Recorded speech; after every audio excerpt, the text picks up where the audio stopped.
দু চোখে হঠাৎ করে কাল বৈশাখী, চৈত্রের শেষ বেলা পাতা ওড়ে নাকি, গত বছরের মায়া ভেঙে যাবে বলে, রাজপথ ভেসে গেছে অচেনা কাজলে, দু চোখে হঠাৎ করে কাল বৈশাখী, চৈত্রের শেষ বেলা পাতা ওড়ে নাকি, গত বছরের মায়া ভেঙে যাবে বলে,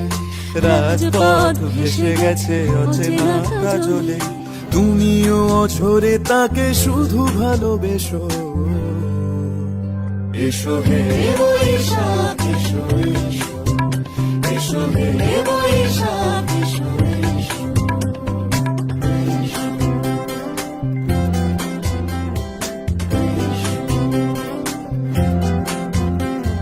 প্রিয় উষ্ণতা লেগে থাকে যে পরবে,